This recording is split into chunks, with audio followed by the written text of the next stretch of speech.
Our featured speaker is a nationally recognized financial educator, award-winning speaker, and Silicon Valley millionaire who's created companies now listed on the NASDAQ. He's #1 best-selling author of Financial Secrets from Stanford's Hoover Tower, the designer of AH-64 Apache attack helicopters, and founder of Sipos Financial, whose motto is saving America one family at a time. You've seen him on TV shows across America, and the wealthiest tech CEOs in the world see him frequently in their boardrooms. Please welcome Mr. Gary Sipos! Yeah! Have fun. All right. Well, I'm on a mission, and my mission is to save America one family at a time. And my mission began, interesting enough, when I was very young, probably like many of you. And as I share my story, hopefully it'll help you overcome challenges that come in your life as you are carrying out your mission. So think back very long ago when you were in grade school, and there was the in crowd and there was the out crowd. And I don't know about you, but I definitely was not in the in crowd, I was in the out crowd. And one of the major reasons why is because I was poor. My family, unfortunately my mother had a mental disorder, and that caused a lot of financial stress, and we were moving from apartment to apartment and getting evicted all the time. And sometimes actually, my dad and I, we lived in a car. And so I guess he called that homeless. And believe it or not, it was also in Phoenix, Arizona, of all places. And so at night, my dad and I, we would say, we're not going to sleep tonight, we're going to sweat tonight. And so, yeah. And I remember for a few years, I had penny loafers in grade school, and I got a lot of razzing for that. Because whether I was in class or I was playing football or basketball or baseball, I was wearing penny loafers. And you can imagine the ribbing I got for that. But I had one saving grace. And my saving grace was I got big. And I found the bigger I got, the less razzing I got. So that was sort of nice. And I also remember, because in 8th grade I was 6'2". It was just crazy. I was big, yeah. And of course, growing that fast, you stumble over your shoes and your penny loafers and all that stuff. But anyways, there was Brad the Bully, and you probably all had a Brad the Bully at your school. And one day, Brad the Bully is picking on this kid. His name's David. David's just the sweetest little kid you'd ever want to meet in your life. And so fortunately, because of my size, I was able to go over there and pull Brad off of David and then convince Brad, don't do that again. And I guess I made a compelling argument because he didn't. And so that was nice. And so, it was nice to help others, and I found that out.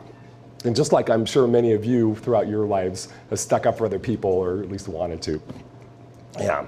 And so through that pain of my life, I found out that I carried it throughout college and then throughout my professional career.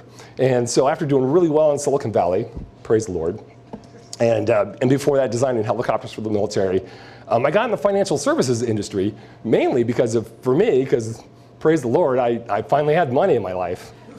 And yeah, God bless America, I'll tell you. But then afterwards, I found I could really strongly impact other people because college was really important for me. College changed my life, as you can imagine.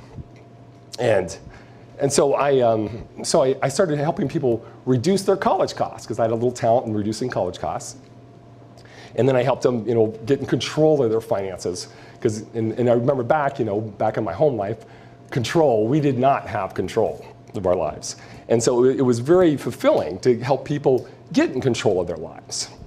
And so I found out, going into the financial services industry, I started helping others because initially it was just for me. But I started working with these financial firms, and I find out it's just like when I was back in grade school. There's all these bullies. There's the financial companies, and they're trying to shove products down people's throats. And there's the media, the financial media, and they're preying on people, trying to get them to, preying on their worries and their fears and their doubts. And there's other advisors that were landscapers last week, and this week they're financial advisors, quote unquote. Or there's 30-year experienced advisors who had 1 year experience and they repeated it 30 times. They're just not well equipped. And so I have a passion.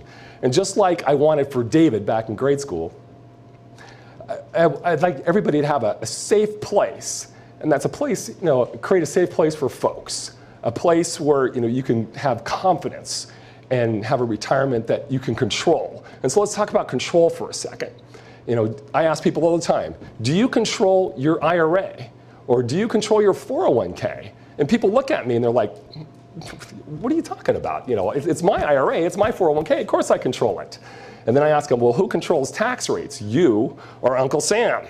And then they realize, as Uncle Sam raises tax rates, more of my money goes to Uncle Sam and not to me. And with all these baby boomers starting to convert from paying Social Security taxes and paying Medicare taxes to now wanting their Medicare and Social Security, well, you can see where tax rates have to go up. And so there's many things you can do to wrestle back control of your finances, but you need to start that plan today. And so I've lived the opposite. I lived out of control. And what I do now is I help people get in control of their finances and their lives so they can live in peace and in comfort. And so that's why I'm here today, and that's why I speak, and that's why I do what I do, and that's why I write books. And hopefully my story has encouraged you to live out your mission, and that's what led to my mission of saving America one family at a time.